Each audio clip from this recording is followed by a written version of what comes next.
మన తండ్రి అయిన దేవుని కుమారుడైన యేసుక్రీస్తు నుండి కృపయు సమాధానములు మీకు తరలించుకొని ప్రార్థన చేసుకున్నాను.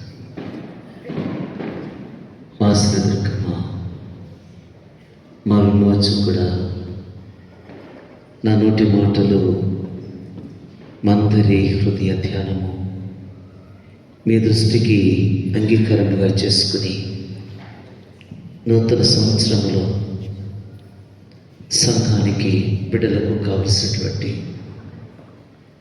దైవిక ఆశీర్వాదములు, హెచ్చరికలు అందించి నూతన సంవత్సరం మాకు దీవెనకరం నుంచి మహిమ పొందమని యేసుక్రీస్తు పరిశుద్ధ నామమున స్తుతించి వేడుకొచ్చున్నాం తండ్రి. ఆమేన్. క్రీస్తు యేసునందు మిక్కిలి ప్రియులారా,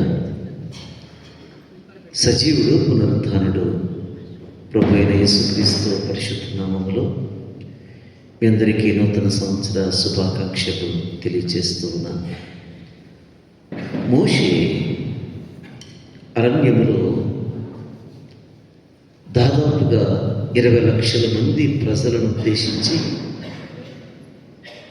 ఆయన అందించేటువంటి వర్తమానము చాలా విశేషమైనది.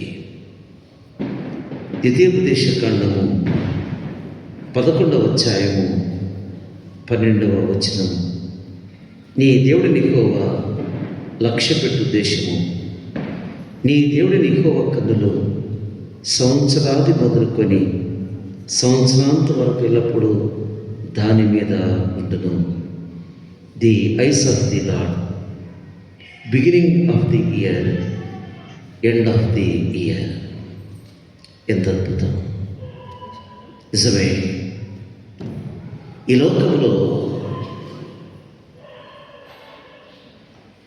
అనేకమైనటువంటి సంభవాలు మనం చూస్తూ వచ్చాం.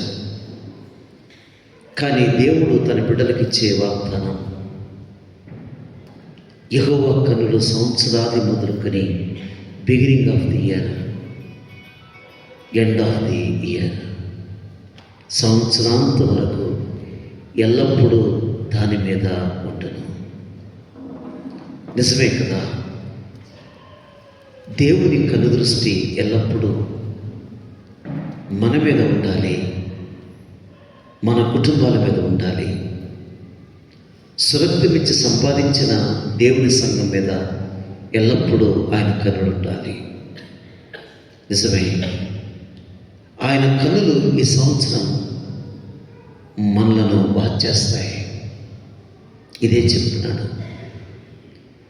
ఈ 11వ అధ్యాయంలో ఎన్నెన్ని దీవెనలు మోషే ప్రకటించాడనంటే,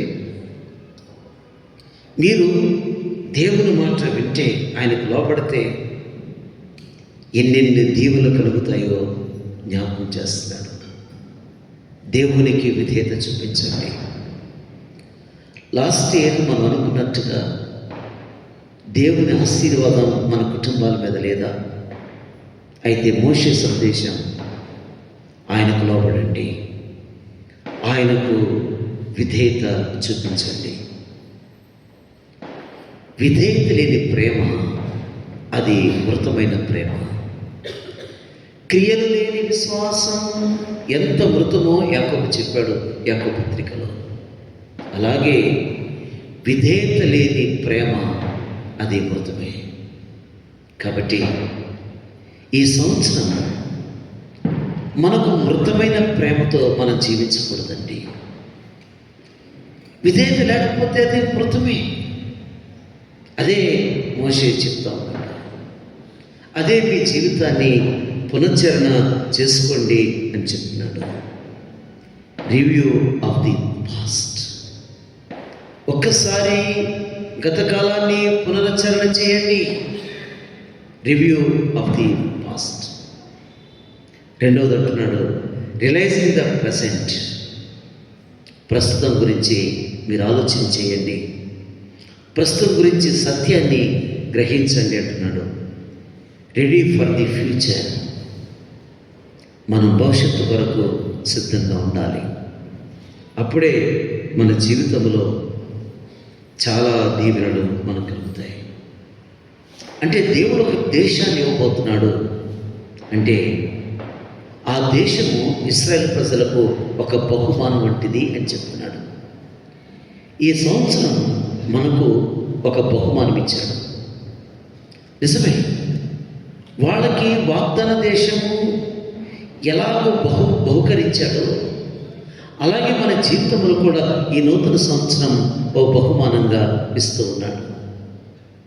దానిని జాగ్రత్తగా దేవుడి వాక్యములో పడితే ఎన్నడూ చూడనటువంటి ఆశీర్వాదాలు మీరు చూస్తారని దైవజనుడు మోషే తెలియచేస్తున్నాడు. 8వ అధ్యాయములో ద్వితీయోపదేశకాండములో ఆయన నిన్ను నడిపించిన మార్గమును జ్ఞాపకం చేసుకుంటున్నాడు. నిన్ను నడిపించిన మార్గమును జ్ఞాపకం చేసుకో. ఈ 40 సంవత్సరములు నీవు వేసుకున్న బట్టలు పాతగలలేదు, నీ కాలు వాయలేదు. ఒక్కసారి రివ్యూ చేయండి. వాళ్ళేదో మంచివాళ్ళని కాదు, వాళ్ళు దేవునికి లోపడ్డారని కాదు, దేవుని ప్రేమించారని కాదు, కేవలం ఆయన కృప, దేవుని యొక్క మంచితనమే నీ కాలు వాయలేదు. ఇక్కడ ఒక మాట చెప్తానండి. 8వ అధ్యాయంలో ఈ మాట ఉంది. 4వ వచనంలో నీ కాలు వాయలేదని. ఈ మాట జ్ఞాపకం చేసుకోండి. ఇశ్రాయేల్ ప్రజలండి, ఇటు కొంచెం మైండ్ పెట్టండి. ఇశ్రాయేల్ ప్రజలు అరణ్యములో వారి యాత్ర చేయాలంటే అది ఇసుక ప్రాంతం. ఇసుక కాలు వేస్తే దాదాపుగా మోకాళ్ళ వరకు ఉంటుంది, అంత దిగిపోతుంది. అలాంటి ఇసుకలో నుంచి వారు రావాలి, నడవాలి అని అంటే చాలా కాలు వస్తుంది, చాలా కష్టం. అలాంటి భయంకరమైన ఇసుకలో దేవుడు కాలు వాయకుండా ప్రభు నడిపించాడు. వారికి అనారోగ్యం రాకుండా దేవుడు కాచి కాబట్టాడు. కాలు వాయలేదు. నిజమే కదా. 25 మనకు ఎలాంటి కాలు వాయలేదు. ఆయన మేము నడిపించిన మార్గం అంతటిని ఒక్కసారి జ్ఞాపకం చేసుకొనుము. ఒక్కసారి జ్ఞాపకం చేసుకొనుము. ఆయన ఏ విధంగా నడిపించాడో, ఏ విధంగా పోషించాడో. వాళ్ళకి మేఘస్తంభం పెట్టాడు, అంటే కూలవడానికి. మేఘస్తంభం పెట్టలేదనుకోండి, ఎండకి ఇసుక వేడెక్కిపోతుంది. వేడెక్కిపోతే ఆ వేడిని వారు భరించలేరు. ఒక ప్రక్కన ఇసుక, ఒక ప్రక్కన వేడి. కాబట్టి వాళ్లకు అలాంటి ఇసుక ప్రమాదం లేకుండా, వేడి ప్రమాదం లేకుండా వారికి మేఘం పెట్టాడు, ఒక ఏసీ లాంటిది పెట్టాడు. ఎంత గొప్ప ప్రేమ, ఎంత గొప్ప దయ. రాత్రి చలి ఎలాంటిదనంటే ఎడారిలో కర్ణబేరి పగిలిపోతుందండి. చలికి ఎంత ఆరోగ్యవంతుడైనా కానీ మూలన పడాల్సిందే. ఎంత ఆరోగ్యవంతుడైనా చలి అలాంటిది. కాబట్టి అలాంటి తీవ్రమైన చలిలో బారిన పడుకుంటే కృషించిపోతారని చెప్పి వాళ్ళకి రాత్రి వేళ అగ్నిస్తంభం పెట్టాడు. ఎంతగా ప్రొటెక్ట్ చేశాడు. వారు అడగక మునిపే కడుపు నిండా భోజనం పెట్టాడు. 40 సంవత్సరాలు వ్యతిరేకించిన, అవిధేయత చూపించిన దేవుడు ప్రేమించి వారిని నడిపించాడు. నిజమే, ఇక్కడ ఒక దేశాన్ని మీకు బహుమానం ఇస్తున్నాడు. లాస్ట్ ఇయర్లో ఆయన 40 సంవత్సరాల్లో ఆయన చేసిన ప్రేమను, కృపను జ్ఞాపకం చేసుకోండి. ఈ నూతన సంవత్సరంలో యెహోవా కన్నులు సంవత్సరాలు మొదలుకొని సంవత్సరాంతం వరకు ఎల్లప్పుడూ దాని మీద ఉండును అని చెప్తున్నాడు. మోషే ప్రజలందరినీ నిలబెట్టుకుని రివ్యూ చేస్తున్నాడు. ఒక్కసారి ఆలోచించాలి, దేవుడు ఎంత ప్రేమ కలిగినవాడు, ఆయన ఎంత నమ్మకమైన వాడు. ఆ విషయాలను జ్ఞాపకం చేస్తున్నాడు. ఈ సంవత్సరం మీకు తెలియదు, ఈ 26లో చాలా గొప్ప కార్యాలు మన ఎడల ప్రభు జరిగిస్తారు. రేపు మనం యథావిధిగా 7:26 మనం ధ్యానం చేస్తాం. 26 చాప్టర్స్ మనం ధ్యానం చేస్తాం. దానిలో ప్రత్యేకతలు కూడా మనము తెలుసుకుంటాం. రివ్యూ చేసిన వారిలో యాకోబు కూడా మనకు కనపడతాడు. ఆదికాండము 32వ అధ్యాయము 10వ వచనం. యెహోవా, నీవు నీ సేవకునికి చేసిన సమస్త ఉపకారములకు సమస్త సత్యములకు అపాత్రుడను. ఎట్లనగా నా చేతికరతో మాత్రమే ఈ యోర్దానును దాటి తిని, ఇప్పుడు నేను 2 గుంపులై తిని. సత్యాన్ని ఒప్పుకుంటున్నాడండి, ఒప్పుకోను. ప్రభువా, ఏం చెప్తున్నాడంటే, నీ సేవకునికి చేసిన సమస్తమైన ఉపకారములకు నేను అపాత్రుడను. దేవా, యెహోవా, నా పట్ల ఎన్ని ఉపకారాలు చేశావు. నాకు గొర్రెలిచ్చావు, నాకు సంపదించావు, ఆస్తినిచ్చావు. ఇదంతా కూడా నేను పొందుకోవడానికి అపాత్రుడని ఒప్పుకుంటున్నాడు. అది చాలా ముఖ్యం.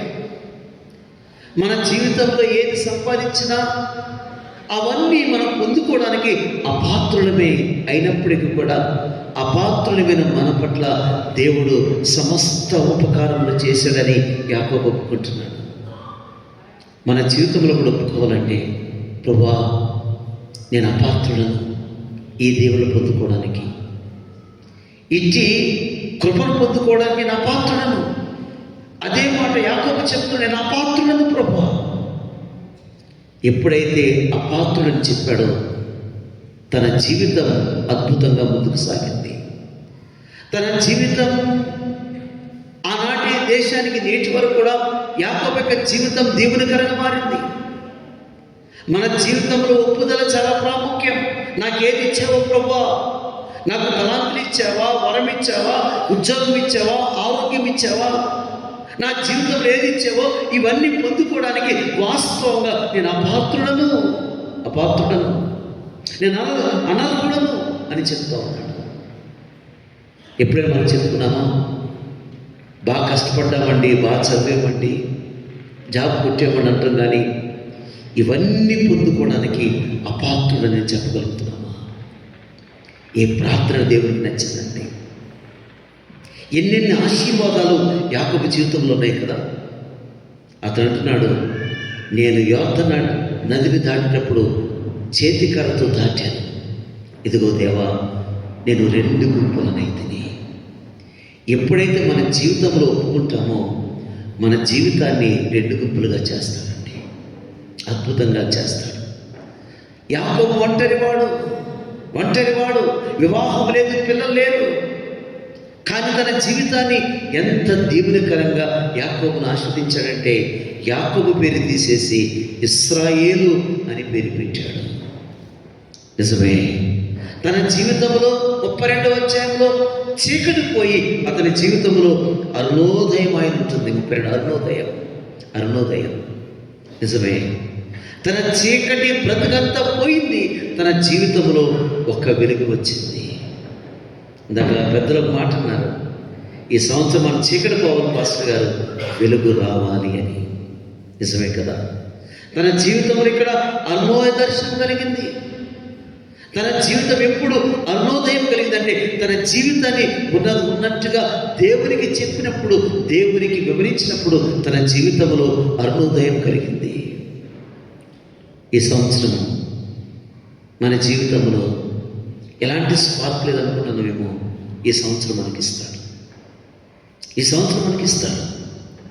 అయితే ఇక్కడ యాకోబు ఎన్నడూ స్పెండ్ చేయలేనిది టైంని దేవుని దగ్గర స్పెండ్ చేస్తూ ఉన్నాడు. ఒక మాట మిమ్మల్ని అడుగుతాను, దేవుడు మనకు కాలం ఇచ్చింది ఎంత? ఇప్పుడు నాకు 54 ఇయర్స్ అండి, 54 సంవత్సరాలు. నాకు 54 సంవత్సరాల కాలం ఇచ్చాడు. 54 సంవత్సరాల్లో నేను దేవునికి సమయం ఇచ్చిందంత పునశ్చరణ చేసుకోవాలి. నాకు 54 సంవత్సరాల కాలం ఇచ్చాడు, నేను దేవునికి సమయం ఇచ్చింది ఎంత? ఒక్కసారి కౌంట్ చేద్దామా? మనం ఇస్తున్నామా సమయం? 20 సంవత్సరాలు యాకోబు దేవునికి సమయం ఇవ్వలేదండి. తప్పించుకుని తిరిగాడు, ఏదేదో తిరిగాడు. కానీ యబ్బోక్రేము దగ్గర టైం స్పెండ్ చేస్తున్నాడు, దేవునితో మాట్లాడుతున్నాడు. మహానయం అని చెప్పి దేవదూతలను 32వ అధ్యాయంలో అతడు కలుసుకున్నాడు. నిజమే, ఈ సంవత్సరం గుర్తుపెట్టుకోండి, నీకు ఇచ్చిన కాలం ఎంత, నువ్వు దేవునికి ఇచ్చిన సమయం ఎంత, ఒక్కసారి లెక్కలు పెట్టుకుందాం. ఈ సంవత్సరం డైరీ ఓపెన్ చేద్దాం. డైరీ ఓపెన్ చేసి నాకు ఇచ్చిన కాలం ఎంత, నేను దేవునికి ఇచ్చిన సమయం ఎంత అని గుర్తుపెట్టుకోవాలి.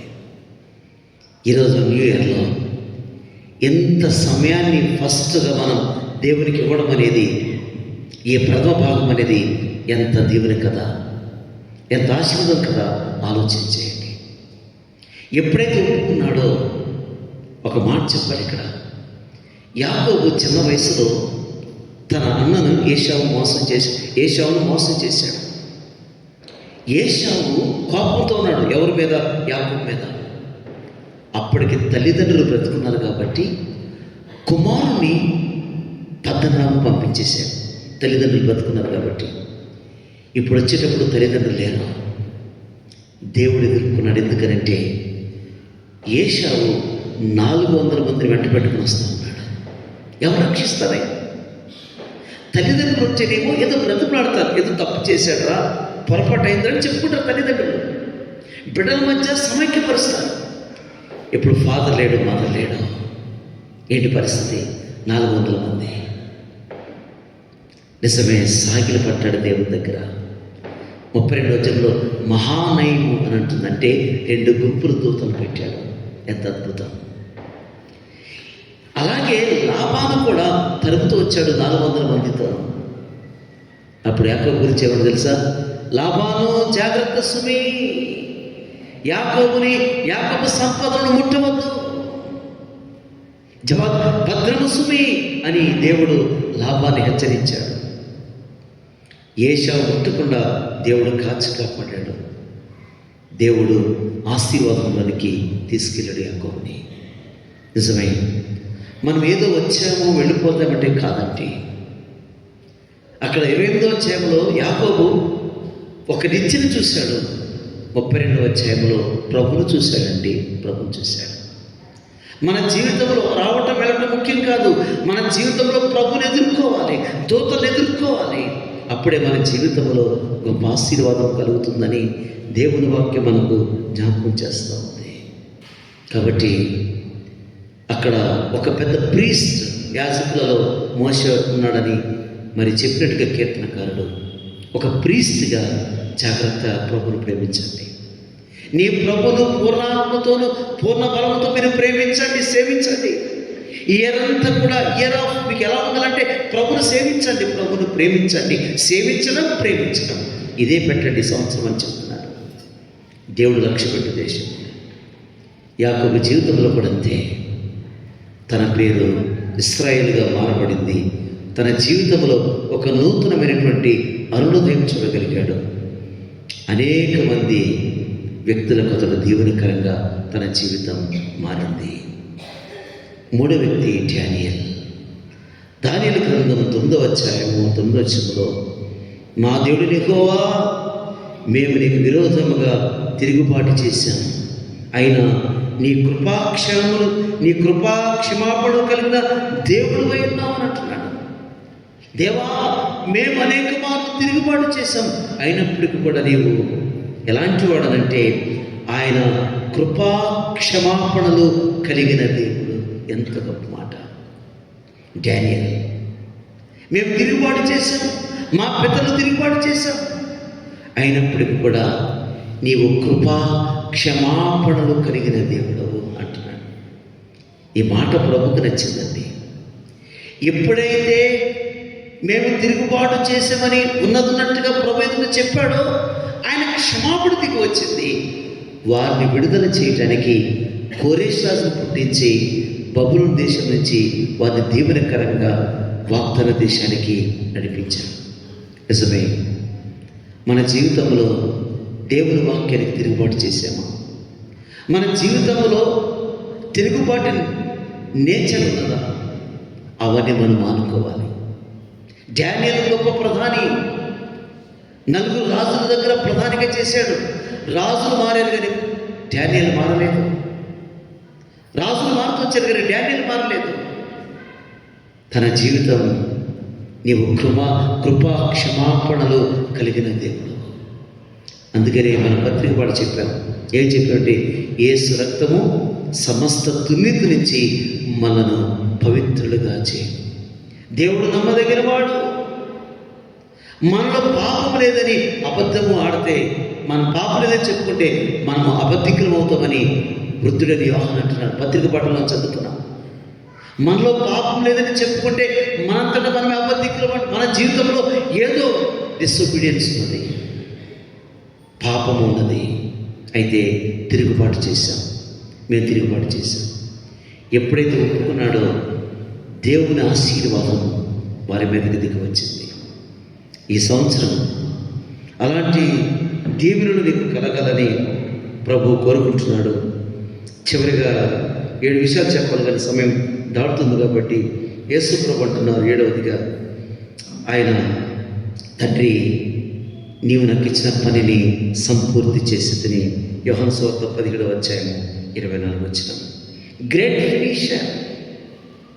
దేవా నువ్వు నాకు ఇచ్చిన పనిని సంపూర్తిగా చేసి నెరవేర్చి నిన్ను మహిమపరచితిని అని చెప్తున్నాడు. ఈ 26 ఇయర్లో దేవుడు నీకు ఏం పని ఇచ్చాడో దాన్ని సంపూర్ణంగా నెరవేర్చినప్పుడే మన ప్రభుని మహిమపరచగలుగుతాం. దేవా నీవు నాకు ఇచ్చిన పనిని సంపూర్ణంగా నెరవేర్చి నిన్ను మహిమపరచితిని. Great finisher. దేవుని ఇది మొదలు పెట్టండి.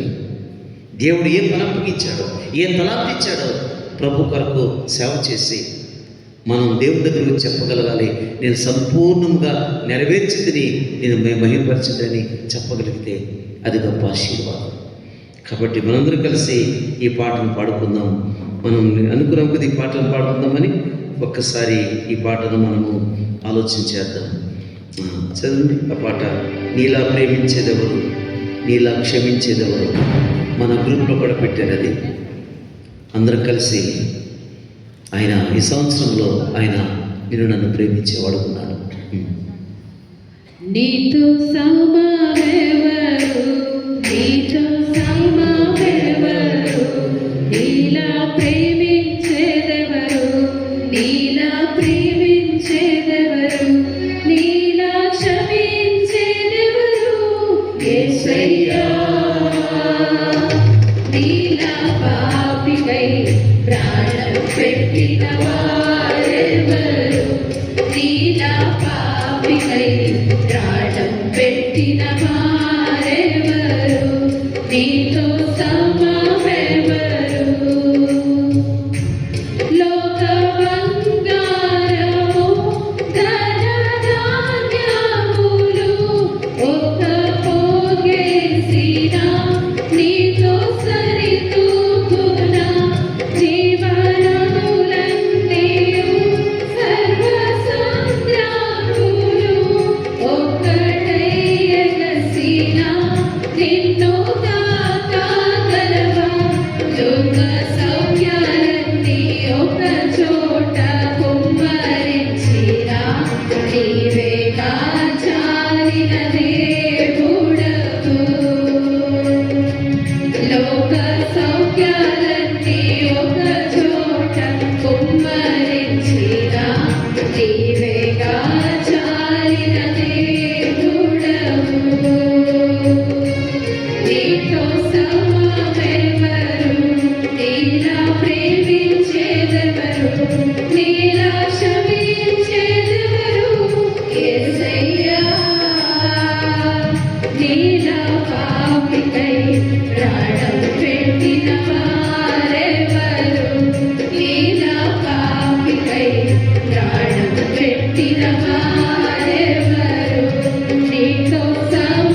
ఈ సంవత్సరం వాగ్దానము ఒకసారి మీరు బైబిల్ తెరిచి నాతో పాటు చదవండి.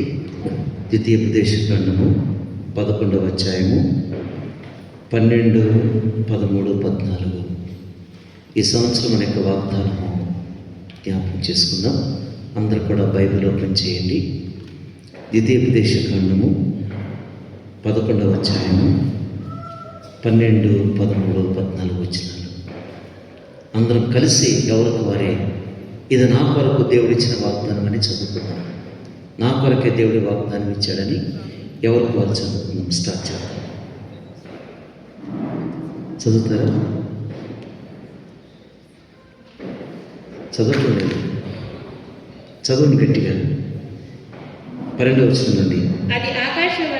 అది నీ దేవుడైన యెహోవా లక్ష్యపెట్టు దేశము. నీ దేవుడైన యెహోవా కన్నులు సంవత్సరాది మొదలుకొని సంవత్సరాంతము వరకు ఎల్లప్పుడూ దాని మీద ఉండును. కాబట్టి ఎల్లప్పుడూ మీరు ఉండాలంటే మీరు చేయవలసిన పని కాబట్టి మీ పూర్ణ హృదయముతోను. చూడండి, మీ పూర్ణ సగం హృదయం కాదు, సగం హృదయం కాదు, మీ పూర్ణ హృదయముతోను, మీ పూర్ణ ఆత్మతోను, మీ పూర్ణ ఆత్మతోను. ఏదైనా కానీ ఎలా చేయాలి? మంచి ఆత్మ కలిగి మనం సేవించాలి. పూర్ణ ఆత్మతోను మీ దేవుడైన యెహోవాను ప్రేమించి ఆయనను సేవింపవలనని నేడు నేను మీకు ఇచ్చు ఆజ్ఞలను మీరు జాగ్రత్తగా వినిన యెడల మీ దేశములకు మీ దేశముల కంటే మీ ఇంటికి వర్షము అనగా తొలకరి వానను కడవరి వానను దాని కాలమున కురిపించెదను. అందువలన నీవు నీ ధాన్యమును, నీ ద్రాక్షారసమును, నీ నూనెను కూర్చుకొందువు. అదండి మన వాగ్దానం. ఇవన్నీ నువ్వు కూర్చుకోవాలంటే ఆయనను పూర్ణ ఆత్మతో కదండి, పూర్ణ మనసుతో ప్రభుని ప్రేమించాలి, ఆయనను సేవించాలి. అప్పుడు దేవుడు మీ ఇంటికి ఎన్నెన్ని దీవెనలు పంపిస్తాడనంటే మీ జీవితంలో ఆశ్చర్యపోతారు. కాబట్టి review of the past, realising the present, ready for the future. భవిష్యత్తు కొరకు రెడీగా ఉందాం. ఆయన దేవుని పొందుకుందాం. పరిశుద్ధాత్మ దేవుడు అట్టి కృప, అట్టి సమృద్ధి, అట్టి సహాయము మీ అందరికీ సమృద్ధిగా అనుగ్రహించను కాక. సమస్త జ్ఞానములకు మించిన మన తండ్రి సమాధానం యేసుక్రీస్తు వల్ల మీ హృదయములకు, మీ తలంపులకు కావలి ఉండను కాక.